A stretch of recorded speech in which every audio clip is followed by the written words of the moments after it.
All right, well, welcome. Thank you for joining us again here at the VIEW office for, I think it's our third session for instructional bargaining. Let's go ahead and do introductions again real quickly so that everyone is aware of who's at the table. You guys can go ahead and start if you like. I already silenced my phone too, by the way. Thank you, Mr. Cease. Dolly, go ahead. Dolly Wiedemann, Business Operations Analyst. Michelle Golden, HR Staffing. Stephanie Workman, Executive Director of Human Resources. John Cash, Chief of Staff. Todd Seas, Chief Financial Officer. Alicia Douglas, Principal of Manatee Cove Elementary. Tucker Harris, #1 serve at Seabreeze High School. Andrew Langenbeck, attorney with the General Counsel's Office. Mallory Smith, behavior support teacher. Adam Rosenberg, Instructional at Atlanta. Kelly O'Brien, school psychologist. Christina Salas, social. Taylor Long, speech language pathologist. Marlo Spallone, VIEW staff. Jennifer Miller, I work alternative ed, I do everything that's paperwork. Deanna Hott, New Smyrna Beach Middle. Robert Bryce, Creekside Middle. Jonathan Brody, New Smyrna Beach Middle. Matt Lawrence, VIEW staff. Beth Friedel, VIEW. Elizabeth Albert, President, Volusia United Educators. Lakita Howard, Professional Learning Specialist. Okay, so thank you, everyone. We will take a moment now and go through the minutes. Can I have one? I Yes. didn't keep one for myself. Thank you. You're welcome.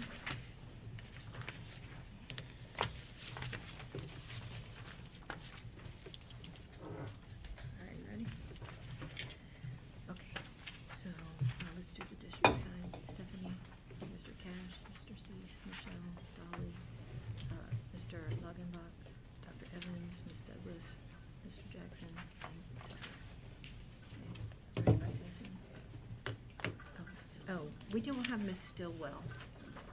Oh, I was just putting the names here on the table. Okay, Not really all right. officially part of it. Okay, Yeah, that's she's just fine. watching. Well, Okay. She's we have it in learning. our notes, She's in okay. training. All right, so then on our side, we have me, you, Lakita, Mallory Smith, Matt, Miranda, Robert, Deanna, Kristen, Robin, Jennifer Miller, Jonathan, Megan. Anybody missing? Did you get Snell? Yes. Okay, yeah. Okay, so we started at 4:31. That's close enough. Okay, so we reviewed the minutes. All right, we passed 9, 26. Hmm? Yep. And then the district Yeah, passed, they're 22. behind her. Yep, and then open 15.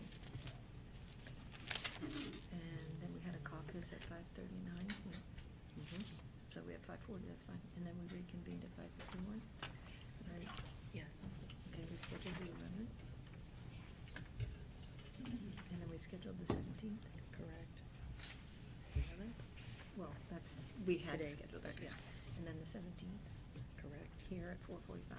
Mhm. And then the 30th here at 4:45. Mhm. Okay, looks good. Thank you. Thank you, Dolly.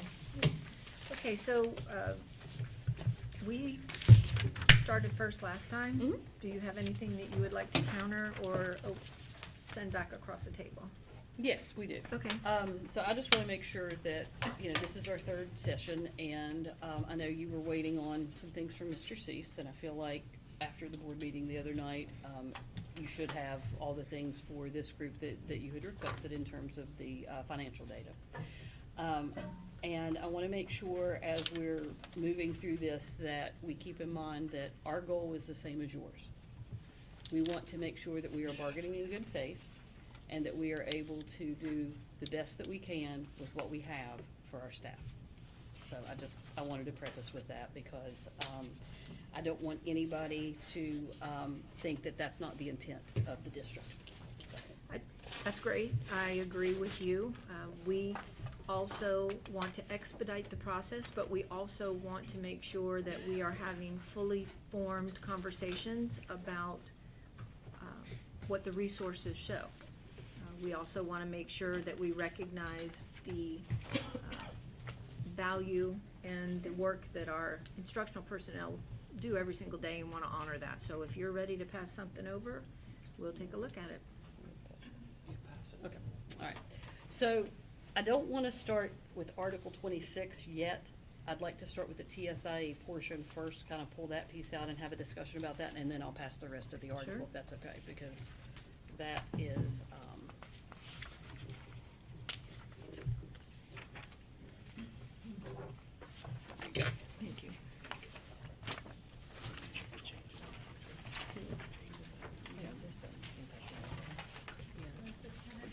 Yes. Oh, That piece, No, no, no, no. yeah, yeah, I'm still on.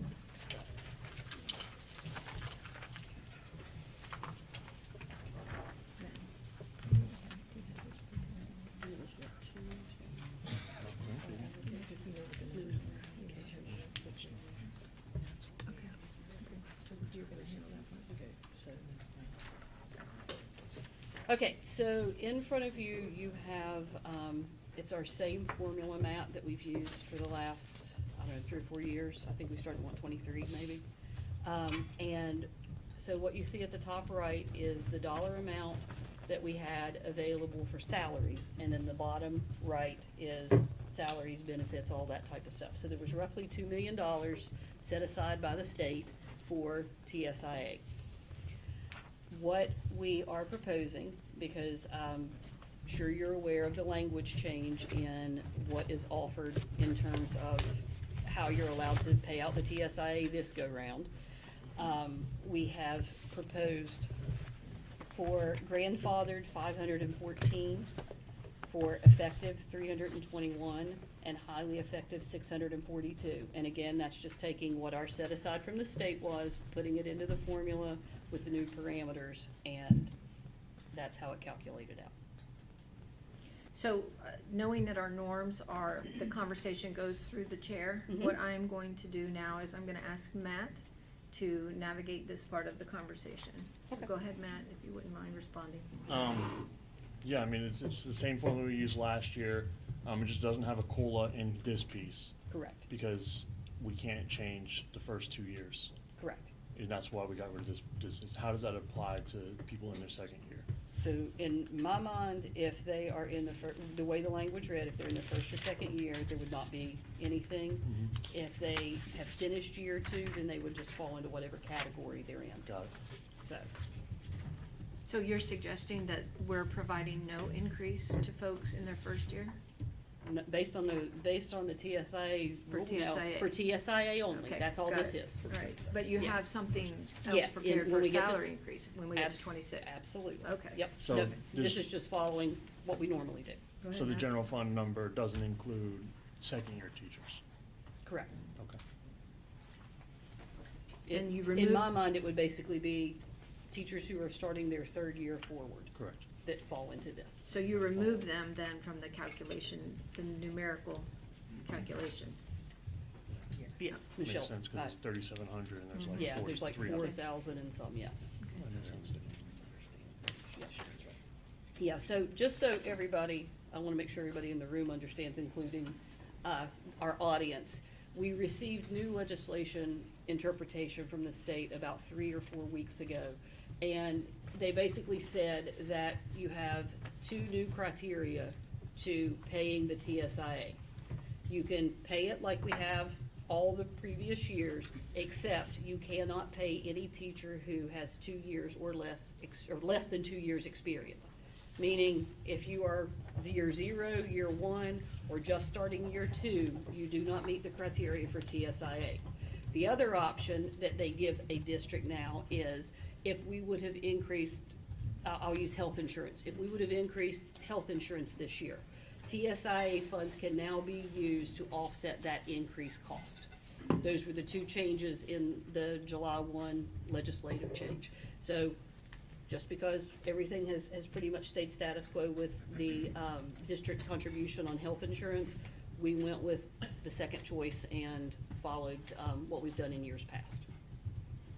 Can I ask one additional question? And this one might be for general counsel too.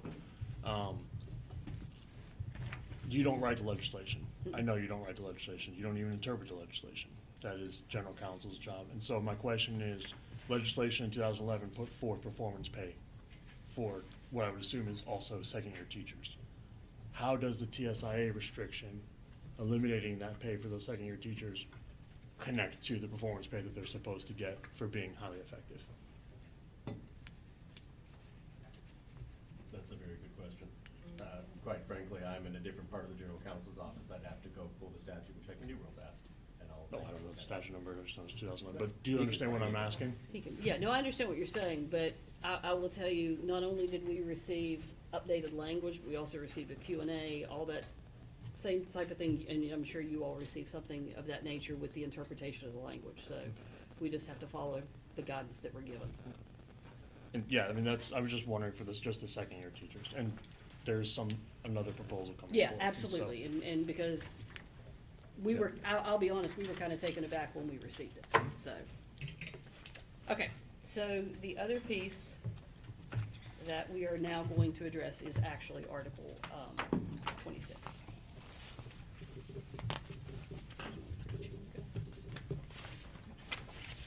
Mhm.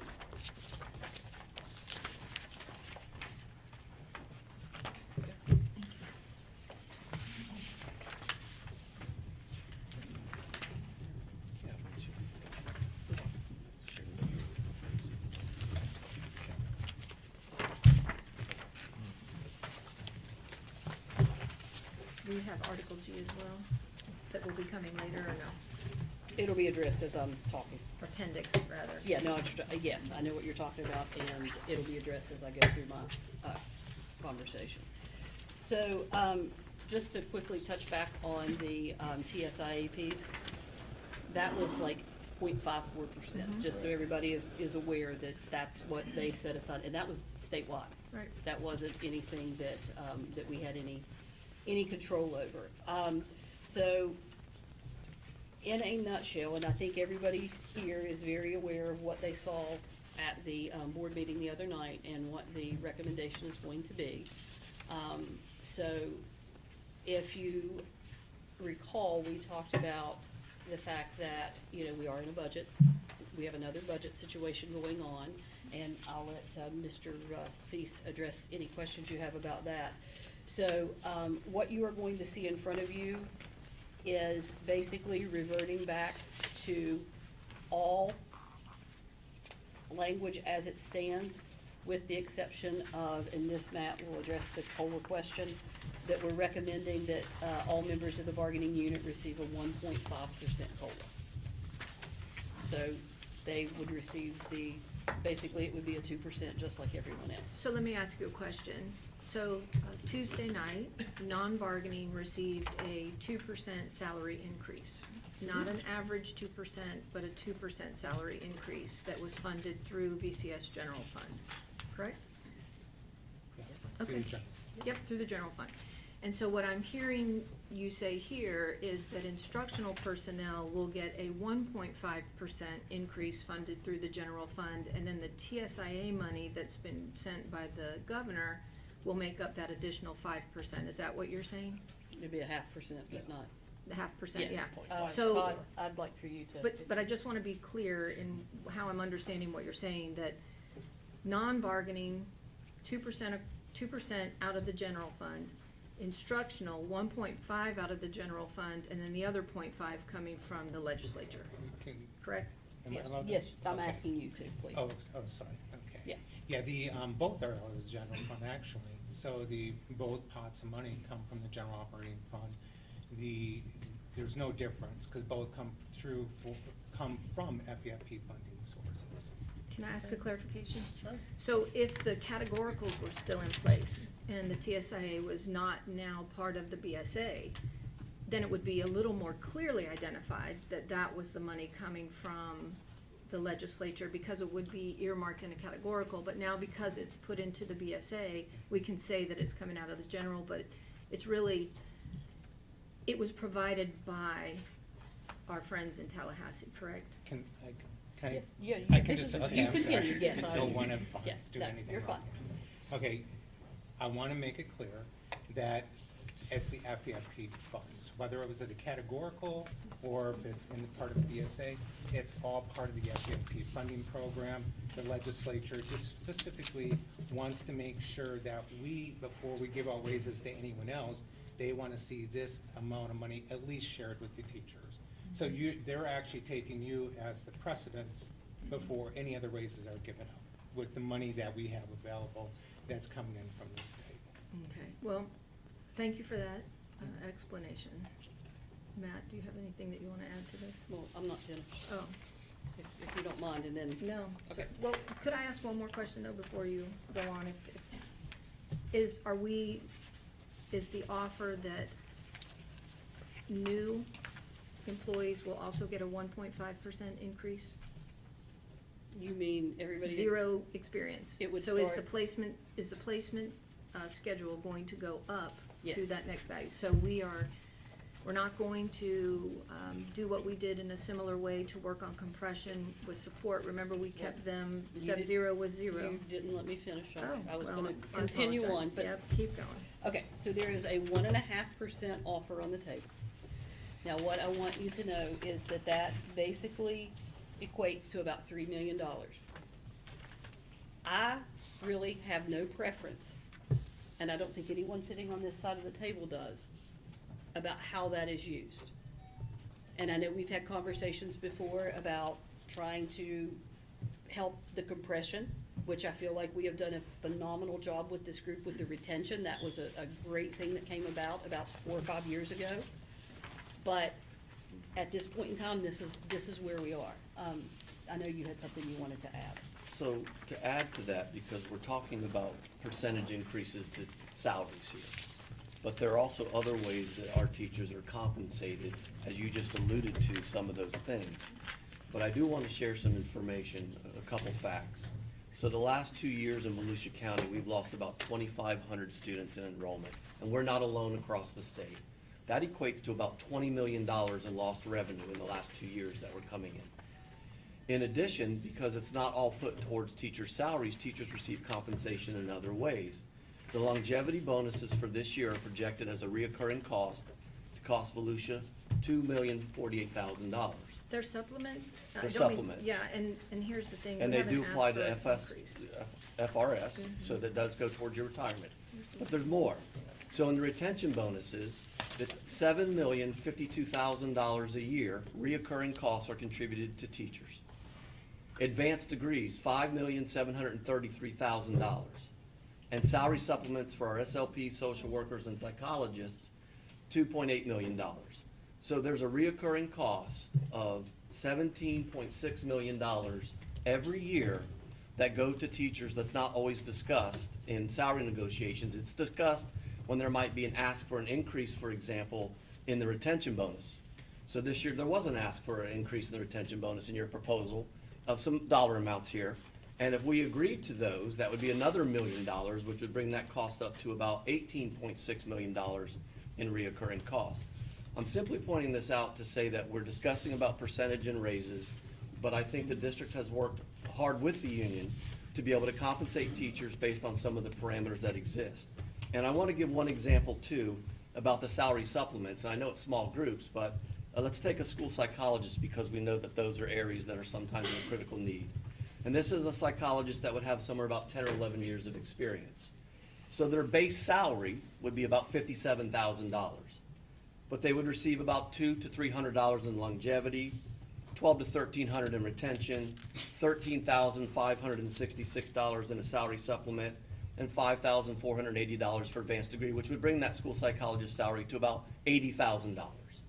So we do compensate teachers in different ways through the formulas that are available to us, that it's not always represented simply in a 1.5 or a 2% raise. So I appreciate you letting me share that. Anything else you'd like to add? Not at this time, no. Matt, would you like to say anything? Yeah, I've got one point, and to what you were just talking about, Mr. Cash, absolutely we work collaboratively, because I've been doing this for like 7 years, working on longevity, retention, all those things.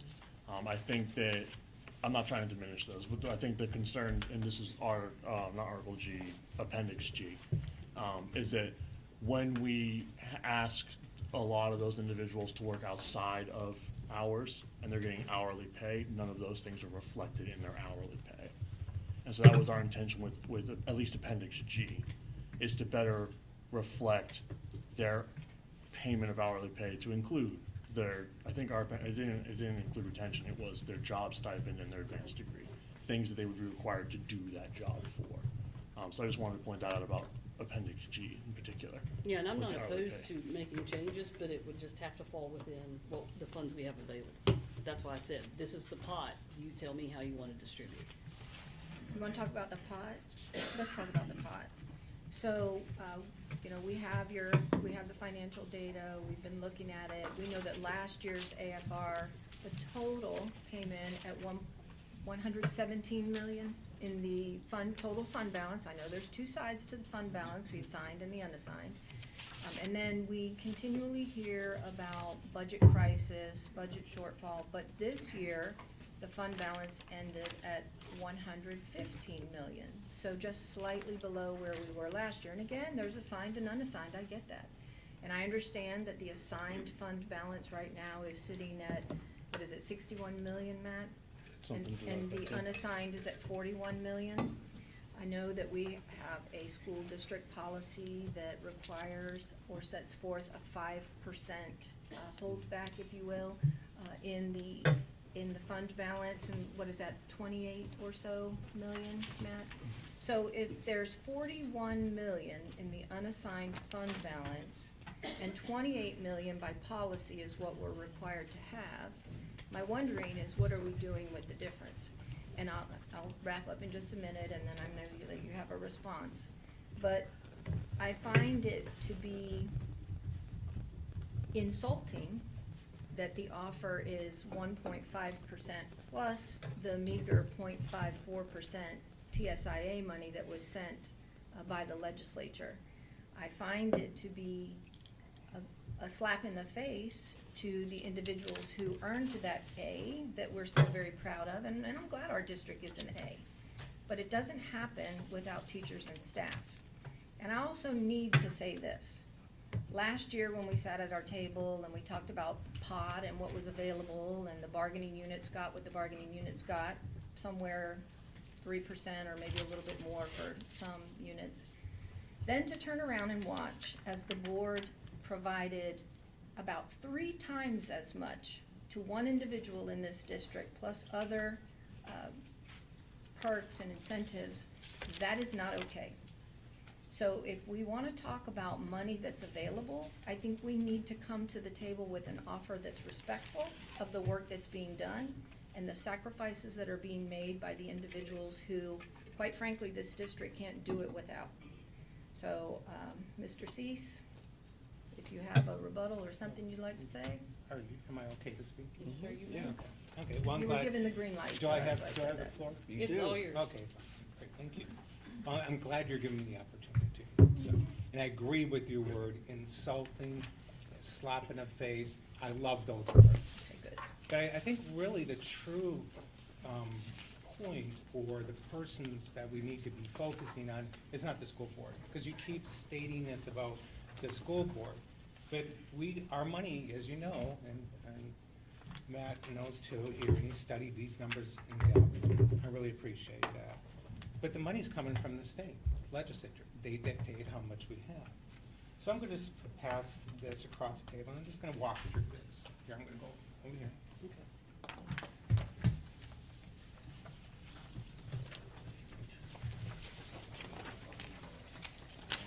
you have enough? We have extra. You got that one, so there should be one for me. So let's talk about, and because I want your members to actually hear what's truly going on, and all the rest of the teachers. May I interject 1 second? Yes, ma'am.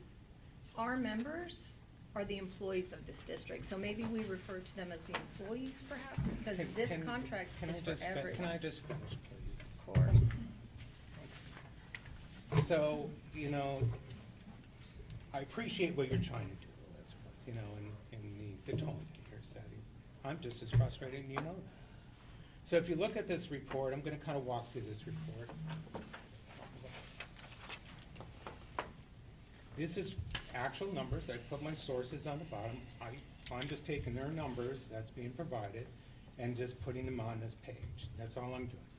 So let's walk through that. What does this mean?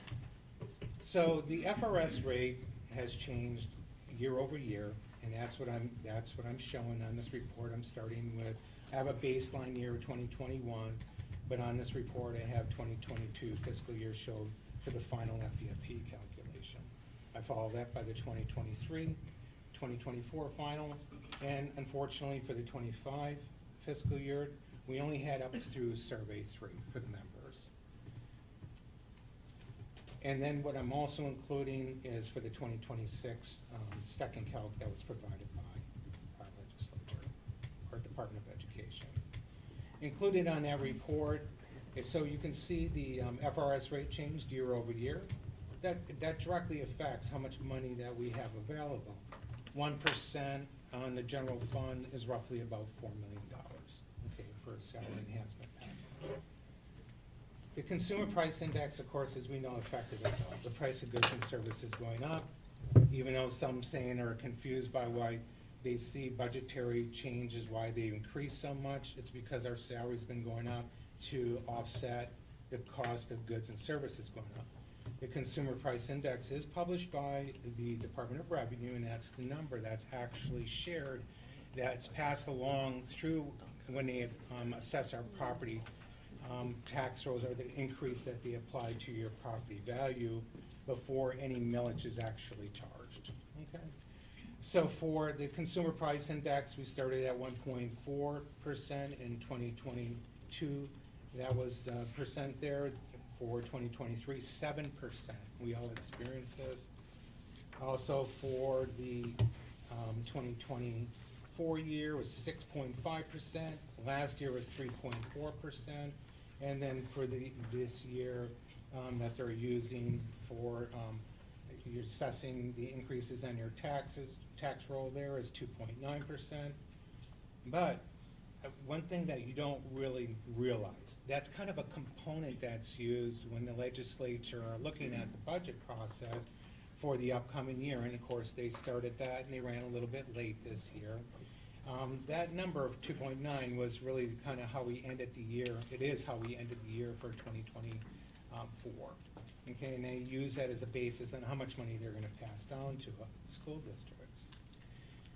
So the total amount of money that we actually was allocated to the school district, and that's in these reports online on DOE's website and DOR, total FEFP funds just between the 2 years after you take into the consideration for scholarship program increasing was $14 million, just for most of you, a little less than $14 million between last year and this year increase.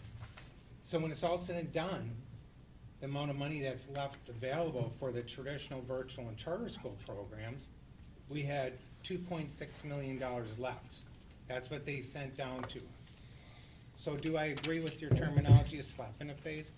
Yeah, you know, I'll agree with that terminology.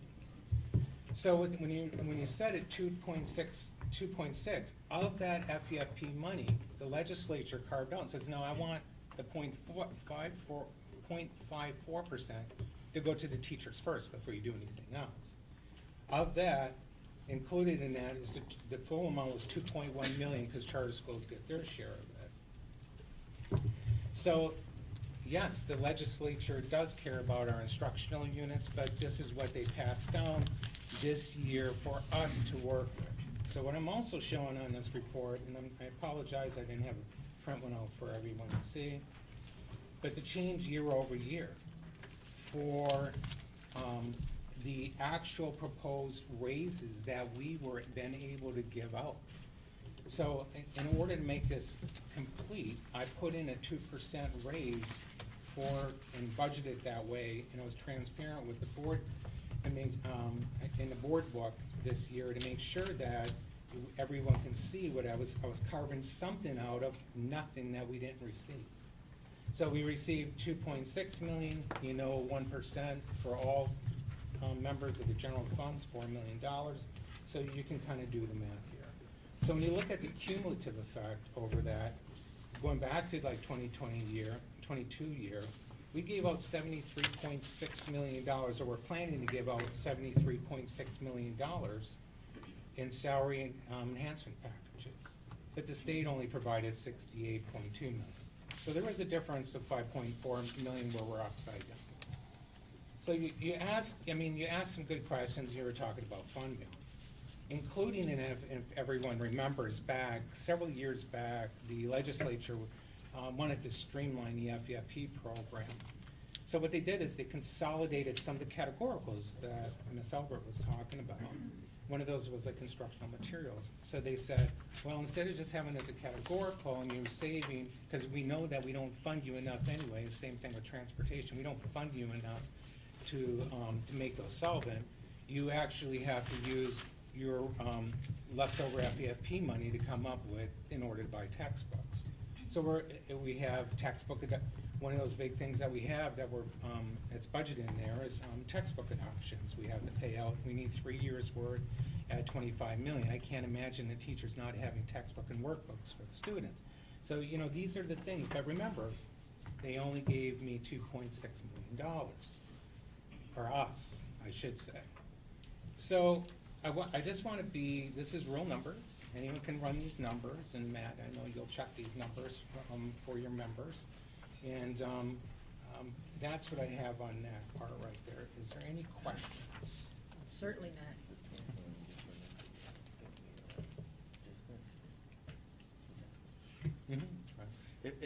I was just confirming, so just next year for ELA adoption for textbooks is $12 million. But you have an instructional line item that sets forth those monies. Correct. That is outside of the unassigned fund balance, that has a gap of $13 million between what your policy requires and what is currently sitting in there. So I wanna have a real conversation at some point, but go ahead, Matt, you go ahead and ask the question. It might be easier if you guys line it, so FRS is line 1, CPI is line 2, raises is line 3, does that kind of make sense? Yeah, just Down to line all the 9. way down. It's there. So, yeah, I just put numbers so I can know what I'm talking about. So line 9, which is the bottom line, is the change over the prior year. That's how much money, that's how much net revenue there was. Yeah, between the 2 years. And so then line 3 is the raises that were accounted for in that given year. That's correct. So if I do line 9 minus line 3, there's 13 million additional dollars in 23, 21 million additional dollars in 24, negative 3 million last year, and a projected of negative 5 million this year, but for a net position of 28 million. And so that's, I guess my question is, I understand that there are funding challenges from Tallahassee. That's not what we're not disputing that. There absolutely are funding challenges. I think the thing is though the revenues, again, looking at 23, revenues increased 32 million, raises were 19 million. So what did the other 13 million go towards? Well, the good thing that this report shows is a cumulative, it's balanced. We've been successful, so at what this is showing is that the amount that we give out in salaries is actually more, on average, is more than we get in actual revenues from the state. That's what this is showing. I don't know how, I guess, Yeah, I'm confused on that point because Yeah. again, I'm looking at 2023, right? Correct. 32 million in additional revenue, 19 million for salaries. Correct. So like 32 million is Correct. more than Just 19 in million. that year. But remember, you only receive this amount of money, correct? But the amount of raises that you gave, everything is a controlled environment. And so, for example, you can't, and you have to think about the recurring aspect as well. What the report what the report is showing is that on average, and you can look at it year by year, yes, but we could say, well, we gave out a lot more in 2022. And as far as raises are concerned, so when you look at the big scheme of things, it all balances out on how much money we're getting from one year to the next. It all averages out, showing that we actually give what we receive in revenues out in a salary package or average over the course of those years. So it fluctuates year by year. So for example, this is a good year, for example. So I'm not explaining it really well, but I'm going to explain it this year. How much did the state give us this year? An additional 3 million and we're spending an additional 8. They actually gave us 2.6 million. Okay, of that amount of money, how much are we proposing to give out in raises? 8 million. Okay, so that's what? We're 5 million upside down right now, right? Yep. So that's what's going on. So you kind of ride, it doesn't mean we have extra $8 million sitting around. you know, we're actually going in the hole by a total of $12 million and using up our unassigned fund balance in order to do this. So you have to put both together in order to look at this report. And if I can, since we're on the topic of unassigned balance, fund balance, and my screen just turned off, so I'm gonna put the fund balances on, and I'm gonna have Adam Rosenberg. Adam, you might want to go sit down there so you can buy the microphone. Yeah, but do this proposal.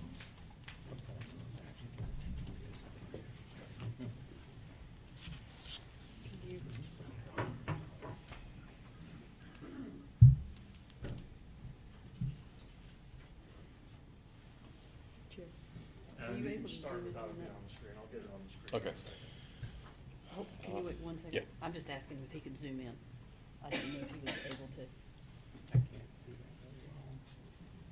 Matt, can you zoom it just a hair, please?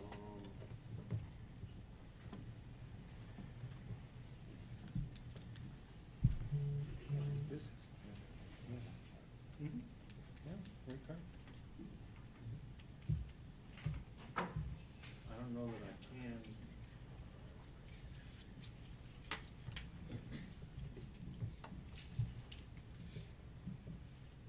Is that helpful? That was a Better. little better. It is better, It yeah. cuts A little off bit. some of the years, but. No, that's fine, thank you. Okay. Adam, if you're ready. Thank you. Okay.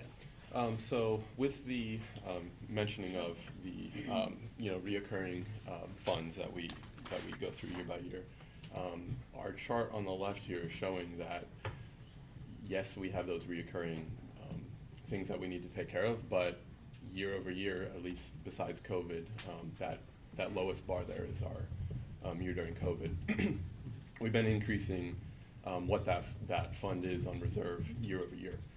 So we do have those reoccurring funds, but it is increasing year over year. So how far is that bar going to increase up? What is the limit for how much that we're going to keep, on reserve? If there is that 13 million or so, that minus the assigned, minus the 5% that the board requires, that 13 million, I think our total asks through bargaining have been about 10.4 million. And if we have roughly 13 million, that leaves us under that 13 million. It leaves us above that 5% required by the board. And I think when we talk about our the funds increasing, like we see in the chart there's this, yes, we don't want to run dry, right? We have that 5% policy. But I think when we see this fund of money, whether it's the 115, the 60, the 41 roughly, or the 13 after we subtract everything, I feel like the public perception kind of can be swayed in that if they see that we have this balance, it's like, okay, well, do we, teachers and people in education like to mention that we're underpaid, where schools are underfunded, and all of these things. But if they see these numbers, then their perception is, well, we have the money, why is it not being spent on these things that teachers and schools and the education system's asking for? Do you want me to answer? Yeah. Okay.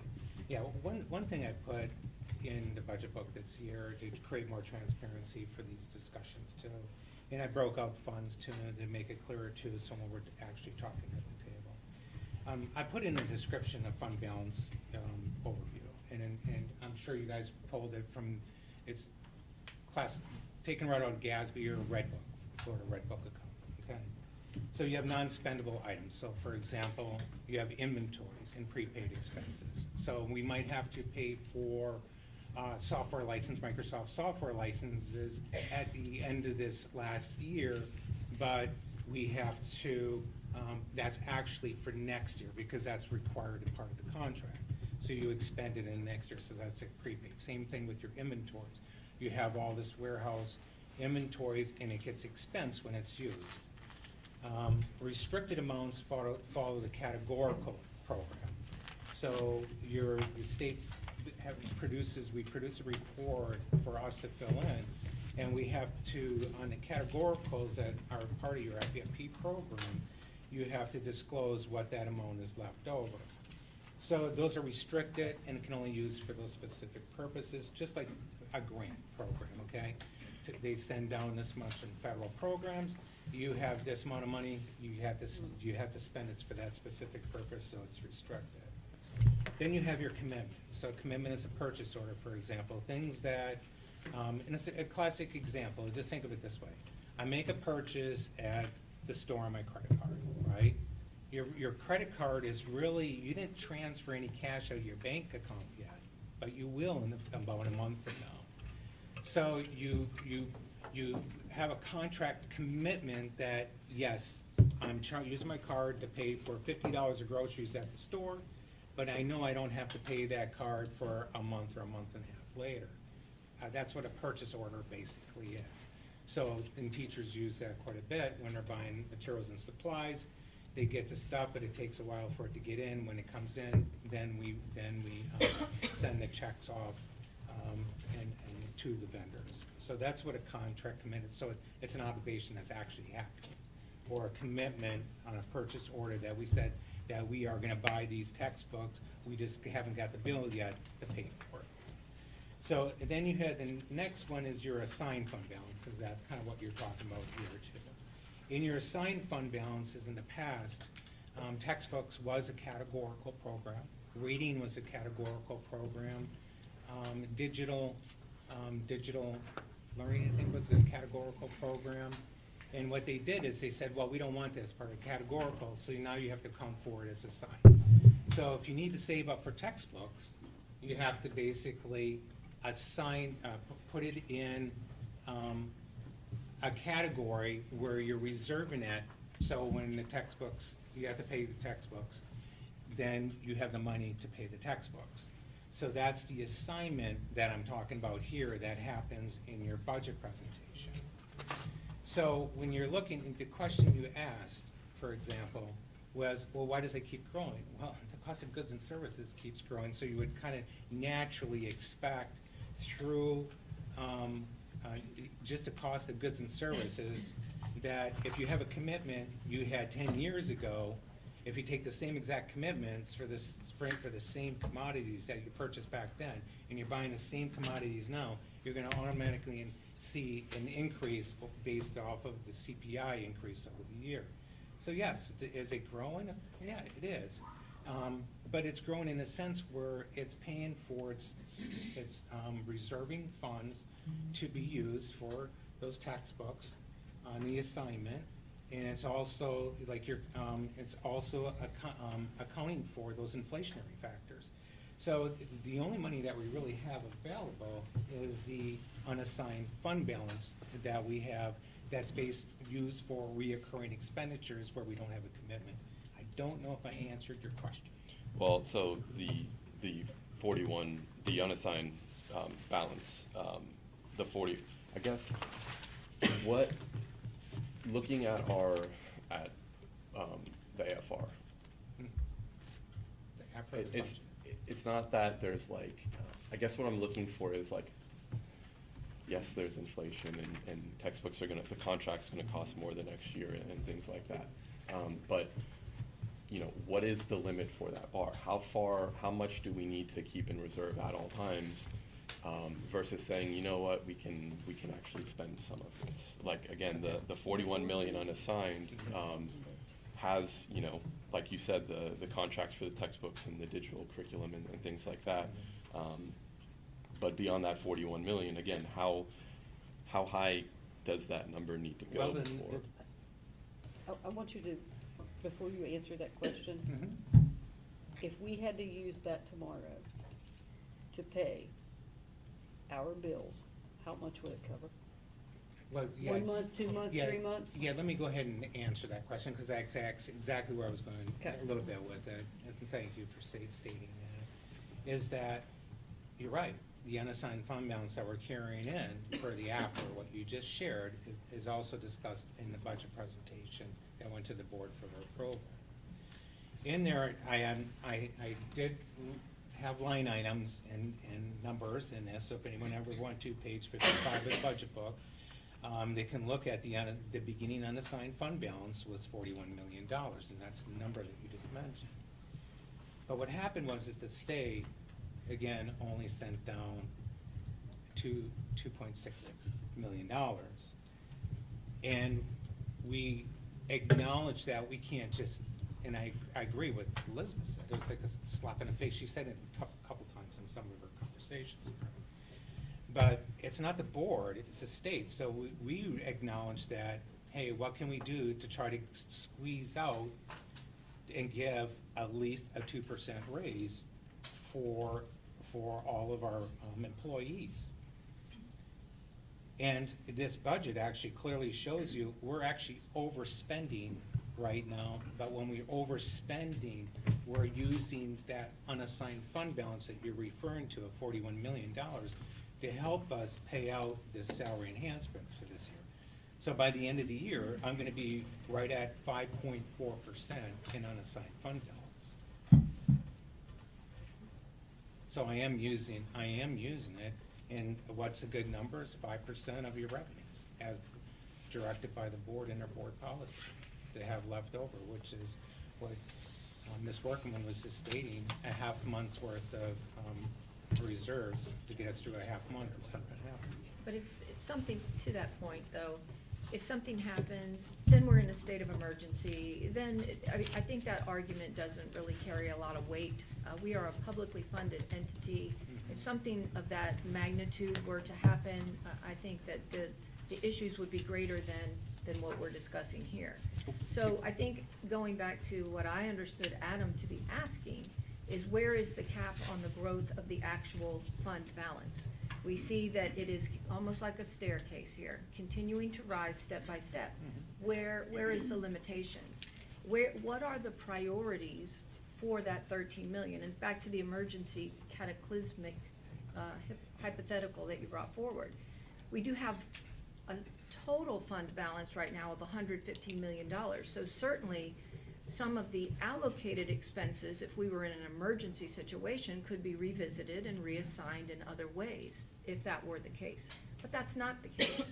So in this moment in time, what we know is the unassigned fund balance has $13 million in it beyond what is required by school board policy, and we're asking simply to have, for the instructional staff to be a priority and have a respectful offer. Yes, Matt? So I'm only gonna speak for a brief second. So Elizabeth brought up priorities, and so that's another thing we wanted to kind of talk about. I'm gonna have Mallory come up. Her and I are gonna switch spots so she can be heard by the mic and talk about kind of where it looks like our priorities have been going recently.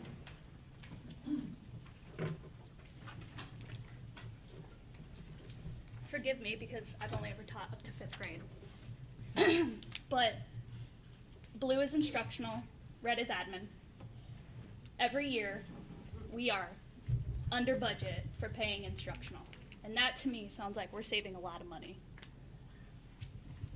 I keep hearing you say that the state has only given us so much money.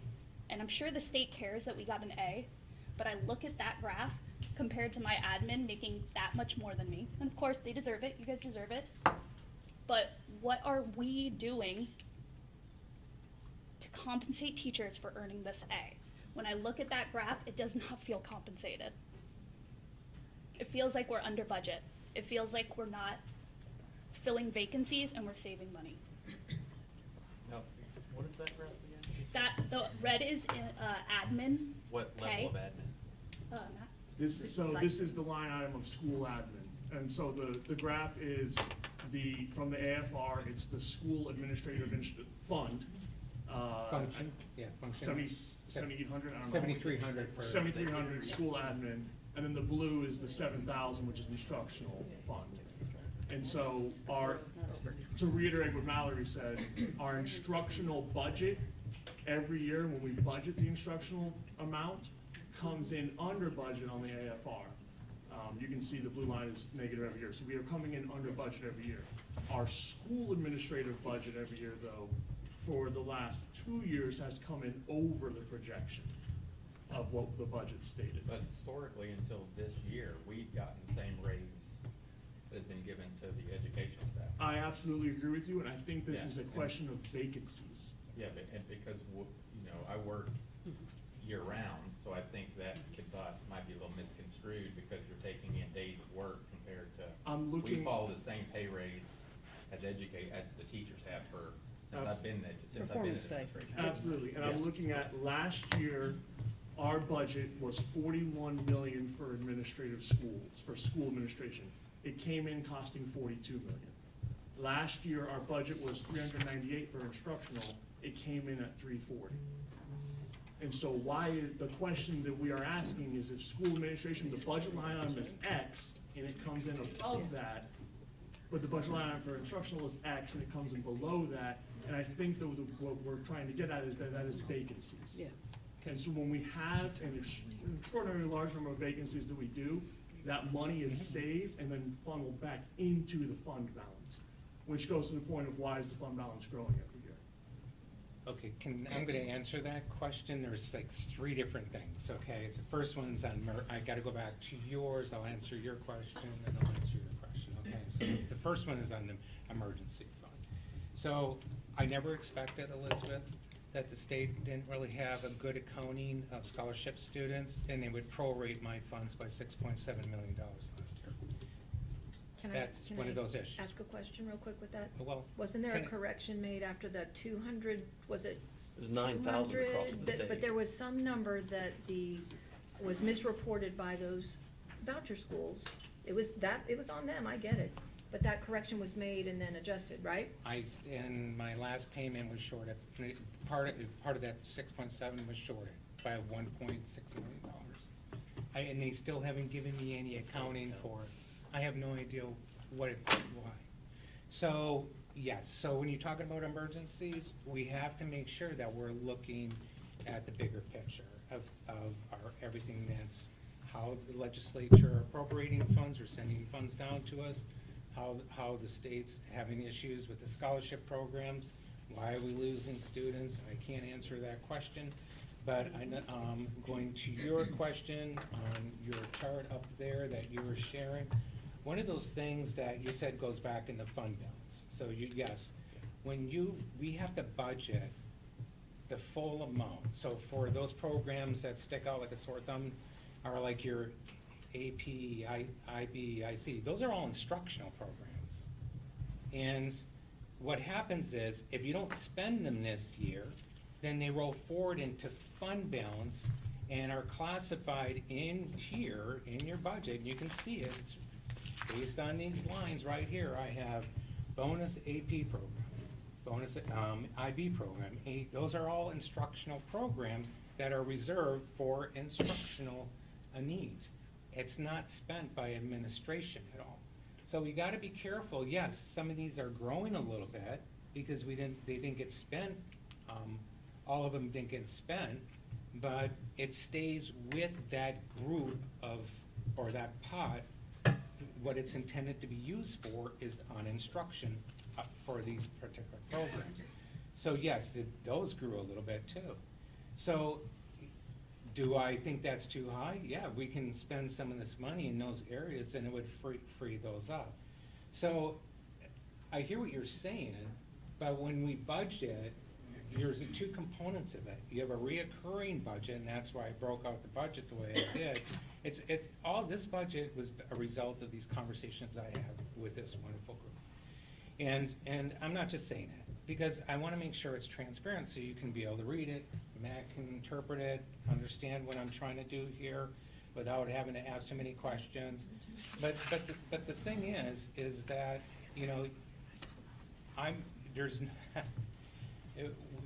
if there is a savings for a specific thing, it kind of if there's a restriction on it, then it follows that and stays with that program. So yes, that could be accurate, but I don't know why they didn't spend all their money in IB, AIC, IC programs, for example. So I don't know if I answered the question, but I hope clarify if you have the money going forward to use for next year then. But you have to follow those mandates that the state sets up on how those funds can be used, but it's for construction. So did I answer those questions? I think for me, or did you have any other questions? I was more concerned, a few years ago when we asked for money for deputies. Were you able to explain this to them when they denied us the money? Oh, no, they denied us several years back, Okay. right? And I'm not proud of the article I had to write back because I just think they treated us wrong. So I had to say something. So I don't have anything against our county friends, in our sheriff's office, and I think we would all agree we have the best sheriff's office in the nation at our doorsteps, which is wonderful. They did pick up their share of the security that they're paying for. So we're contributing, they're contributing, and to create this program, even with the dog, what's the dog's? Maverick, who I haven't seen yet, but I know we have him around. Part of that to make our schools safer. So yes, that's all part of the components of the funds that we work with, and we don't necessarily, I don't get full funding from the state to pay for safe schools, so we have to use regular basic FEFP funds to pay for that. But they still safety. said, we're not gonna give you money because you have money, originally. Oh, they made But those statements. They Doesn't made mean it those was statements. Yeah, accurate. but, Okay, Yeah. but the statements were made. The statements were made. Yeah, and I think I clarified that in my response.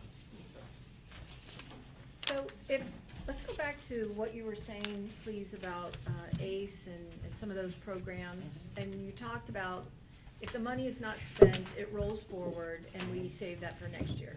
Are you suggesting that there is no new money provided for those programs that is reoccurring? Or are you suggesting that we have to come up with that money in some other way? Well, they have new money for this year now, because based on the new categorical program that they put that in now, so they don't do the normal calculation and how they used to pay us. We always tracked it like a categorical, because we have to follow the legislation, how we use it. So they all have their unique little project number here, because the legislation's a little bit different.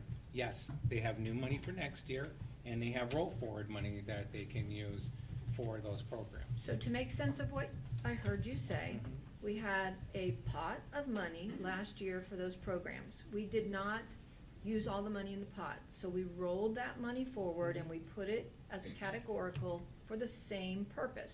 The state is sending additional money down, so now the pot not only has what the state sends, but but the additional money that wasn't spent last year. So we have even more now than we would have ordinarily had we used all of the funds we were given in the prior year. Yeah, So for this now, program. and I'm pretty confident, based on the research that we've done, that happens in more than just that one example. Instructional materials line item is one that I noticed when we did the research. Looks like historically it's about 9 million or so rolling every year, and then we get the new funding coming through. So my wondering again is, when we have these residuals left over and we know that the funds are coming again to support those programs, how are we prioritizing that money that wasn't spent? Are we returning it back to the instructional staff who work so very hard every day for student success and to do great things in our district? Or are we continuing to put it in that fund balance as unassigned, waiting for this emergency that hasn't yet, well, I guess you wouldn't put it back in unassigned, it would be Yeah, assigned I'm based on what you confused. said. But my wondering is, do you have the authority to make the decision about where that unspent money would go?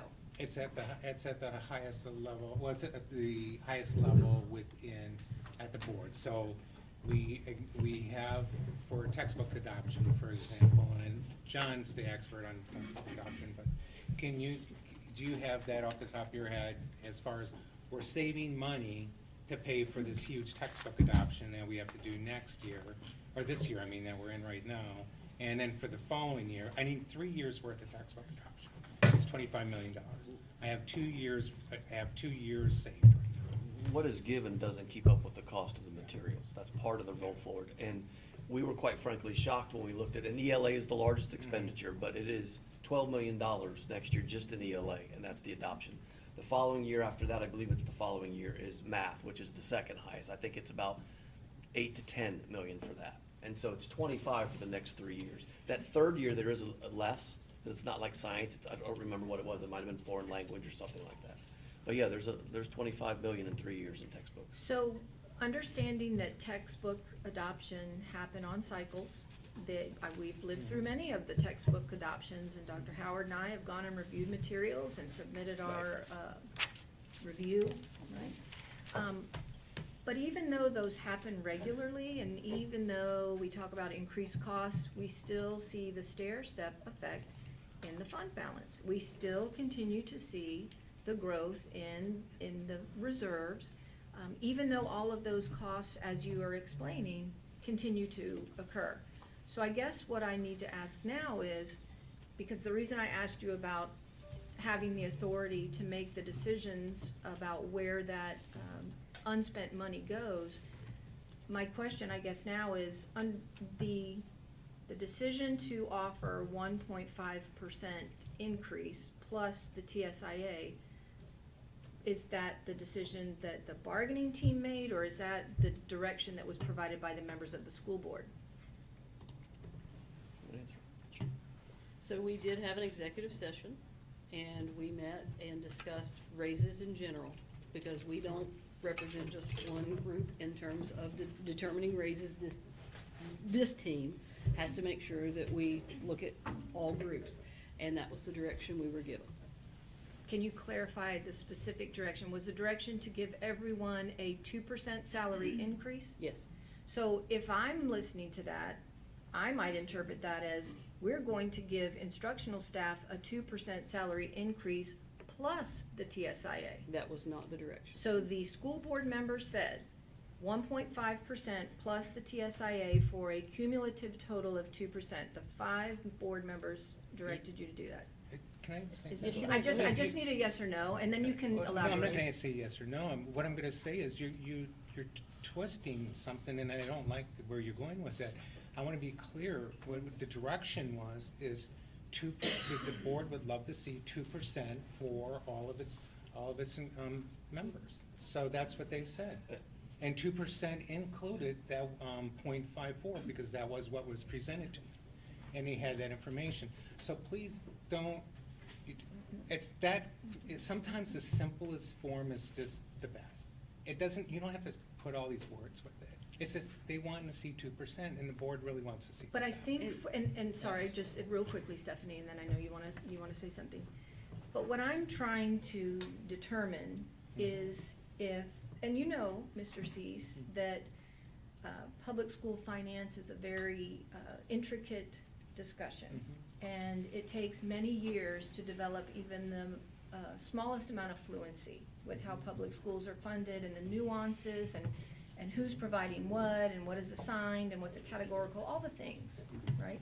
So my curiosity is, if there really is fluency with folks that that this is not their full-time job, if there's really fluency with what is being proposed to the instructional bargaining unit. So that's my wondering, is it 2% plus TSIA, or is it just get to 2%? That's what I need to make, that's what I'm trying to understand, and I'm taking that it's just get to 2%. I want to just,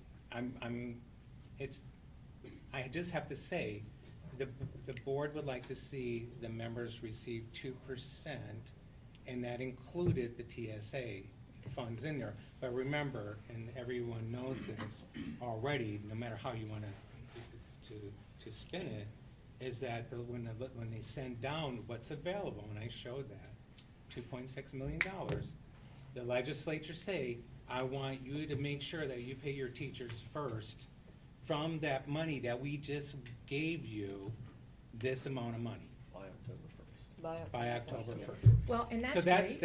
that's the communication. That's great, and Yes. I understand that the legislature has sent the money down, uh-huh. and they want teachers to get this first, but this is $19 a paycheck. Mhm. So if you break that down over the 10 days that, accumulate a paycheck, that's really very poor, poor result. So that's why my wondering is, with knowing the members of the school board, that's why my curiosity is, did they truly understand? They absolutely Well- did. I want to Okay, answer that. well, then They- that's great to know. They absolutely did. Great. Because we are in alignment with every district that has settled. Seminole has settled for 2%. Osceola has settled for 2%. That's not correct with Osceola. They're 2.8, 2% plus TSIA. I That's spoke to fine, but we're Janet still last week. we're still within the same range of about everybody around us, and Brevard just settled for 2. They settled for 2% for 2 years, plus they have a referendum. And the difference is, Stephanie, with do these have other districts, the difference is, many of these other districts have referendum. Yep. Correct. And I know that we are thinking about doing that too. But to the point that Mallory made, if we decide to move forward collaboratively, because it would benefit our school district, when the numbers in the fund balance look the way they do, to the point that she was making and what Adam was saying, there are people that are going to say, you are sitting on a mountain of money. Why would we increase our taxes to give you any more? But I digress. The other districts that we're talking about, Brevard, Seminole, Orange, Osceola, they also have some of the things that we have asked for. Advanced degree for everyone, paid bereavement. Some of them have paid maternity that we were hoping to engage in a true bargaining with you over some of these additional items that make Volusia County Schools more attractive to anybody looking to come here and absolutely retain the people who are already here. But if the proposal is just 1.5% plus the TSIA, and that's what you want to propose, or the board has directed you to propose, I don't know how that's going to work here. Additionally, can we continue to go through May I the just rest add of one the thing? article, Go ahead. though? So with the board, because you brought the board up, so the board is informed of the financial picture by the CFO, just as the public was in budget meetings and the AFR was out and so on and so forth. And so they know that there's a certain amount of money available. And when we come here to bargain in good faith, it could go towards COLA, it could go towards raises, or it could go towards those other items you just alluded to. So that's part of the process too, when there's a certain amount of money that is available that they feel comfortable with and the CFO feels comfortable with in his recommendation. As Stephanie said from the beginning, that's a pot of money. It doesn't have to all go towards salaries, which we want it to go towards salaries, but there's other things that I mentioned too, and I'm gonna circle back to this. There's $17 million a year going into teachers' pockets that aren't talked about at this table on a consistent basis through all the things I articulated about an hour ago. And that's important too. We're losing $20 million in 2 years, and those are reoccurring costs. I think that's part of the conversation too. We care about our teachers, we care about our employees, and they are our employees. Everyone, it's us, it's not us versus them. And we wish we were in a position to give more money. I absolutely do. I know how hard teachers work. I spent 35 years working with teachers and 20 plus years as a principal.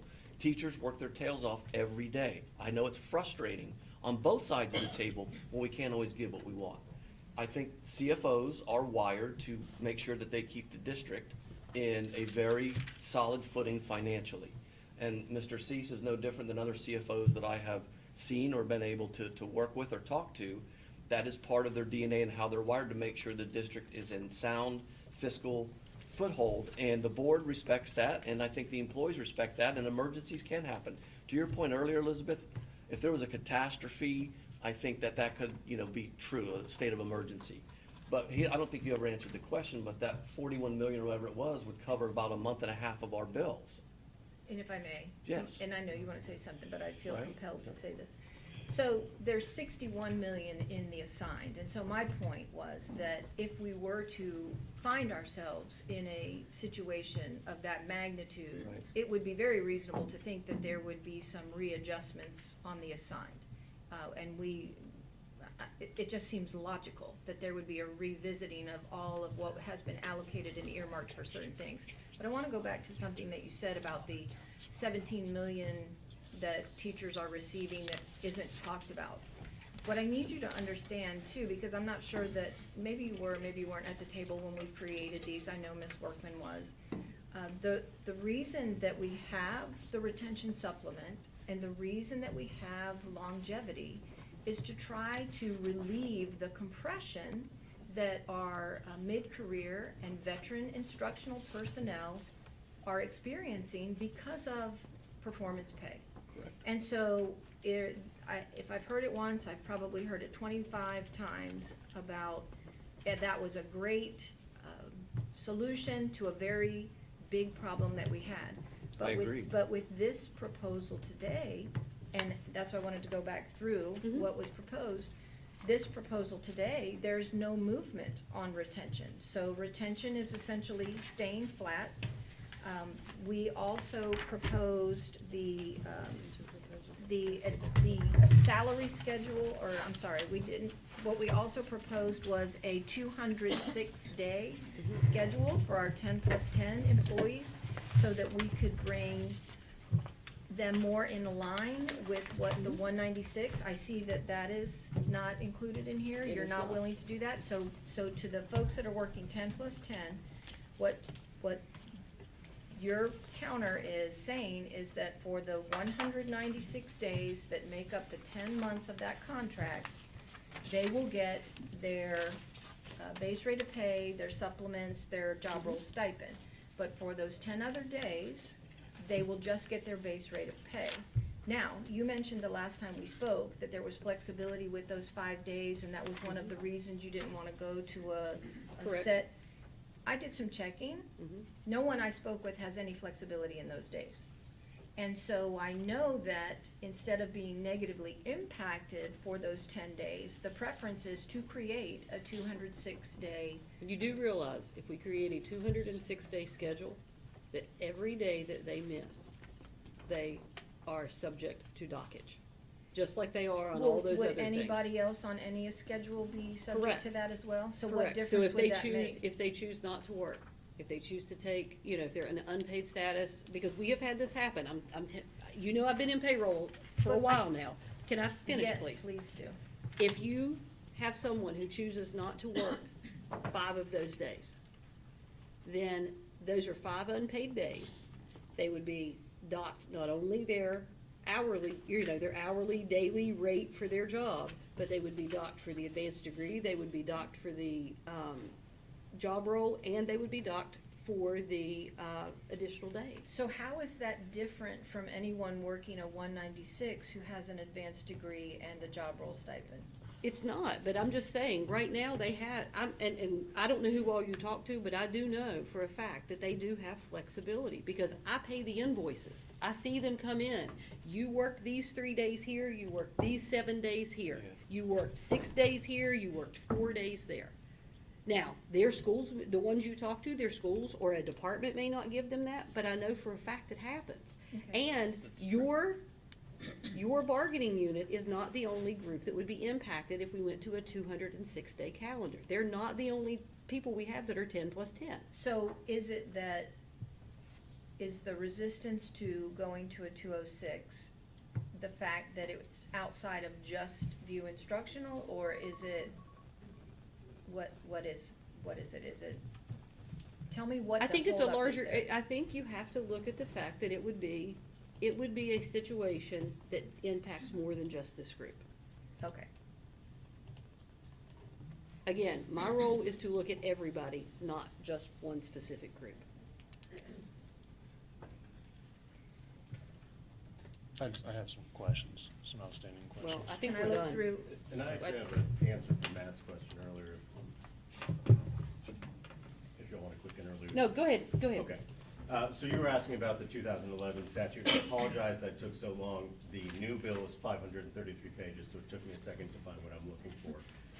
The original statute referenced, just for everybody, is 1012.22, section 5A, but it's really subsection A, 1 and 2 set forth performance pay. essentially those set forth who gets it. So if you're returning, you're on the previous year. If you're new, as my understanding, reading it and talking, correct me if I'm wrong on these things, then that's setting forth that you start at the performance pay. So we'll just start there. What the actual bill lays forth is what we were just discussing. It states that the 0.54%, or from the total budget of the legislature, 101,602,318 is provided either for salary increase or for, as we were talking about, the other type of compensation. Now, where I took me a minute to research is that it does say less than 2 years or other instructional, and I thought, well, that's odd, that seems a conflict. So I went back through their documentation. Florida Department of Education has given guidance on this, and they said, what if the statute and our proviso are in conflict? The proviso controls, specifically related to that less than 2 years. So that's a lot of things to say, just to say the proviso controls, but that would be your answer. Which is what you said? Yep, which is what I thought. Before you go, I looked through this quickly, and thank you for that explanation. So what I'm noticing is, on page, I guess it's page 4, where you have raises for 2025-26, members of the bargaining unit shall receive a 1.5% COLA. So again, going back to the point I was trying to make about the clarity on the direction that was given, wouldn't that say 2%? No, because the others in the TSIA. Well, At but then which- every member of the bargaining unit then wouldn't actually be getting 2%, because we know that there is a group of early career employees who would only be getting the 1.5%. Correct, we were told 2%. But then what are you gonna do with that group then? I've answered your question. Okay, go ahead, Matt. I just had a couple of questions. So I heard what you guys were talking about with the ACE and all of that, and so I updated the chart to just include, not yet, Mallory, to just include salaries. So it doesn't, from my understanding, this is 5,000 and then 100. I don't know how that reads, right? So instructional salaries is 5,100. I don't know if I'm saying that right, because I'm Oh, not- 5,100 for the, are you talking about the? Instructions, 51, Line item. 52. Yeah, gotcha. But Yeah. in salaries is 5,100. Yeah, it'd be. So I like we have salaries updated, in I 52. originally had this as all of 5,000, which included what I imagined as ACE and all those other things. So I eliminated all that and just made it the salaries. And so it's the same chart that we had up earlier, but now it's just salaries. So you don't see as large of fluctuations, because it's just focusing on salaries, but you do see the same trend, which is the over budgeting, underspending on the instructional side, the under budgeting, overspending on the school administrative side. So it's the same thing, it's just carved out all of the ACE and all that stuff. To Mr. Cash's question, longevity, retention, advanced degree, are those part of that 5,100? But, yes. Long- Us gonna make a note here. Oh, I'm sorry. Longevity, retention, and advanced degree, are those part of 5,100? Yes, it's 51, 52, 53, it's all part of But it. but those specific costs are 51? Yes. Okay. It But goes- not It all goes- of them. Not all of, no, it goes to where they're charged, you said. And all the- If They they're could be guide, different. right, it's They whatever could be they're different charged to, functions. whatever Not just function they're 51, it charged could be to. 52, it could be 53. Do we Right, need and to guidance see? is 6. 52 is No, benefits. And guidance is 6,000. Right, so it Yeah, goes to 6,000. whatever Different function function. you're Okay. sitting in. So I'm only because the guidance is student sports service, so I didn't put student sports service Okay. up there. This is just instructional, so it doesn't it doesn't have student sports. Just I could put a chart up there. It's not hard to add that to the thing. But I think the point that you were making is that we don't talk about that enough, and I agree with you. We've been working hard And you to guys have. to On work retention. within the rules of statute to help our later career veterans. That is something we've been working hard on Agreed. for a long time.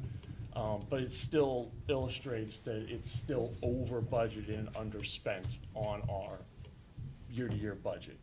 And then the last thing I wanted to state is, I know you asked how many months or days could this pay for us? Our current unassigned balance actually only pays for 25 days of operations, not even a month and a half, 25 days of operations.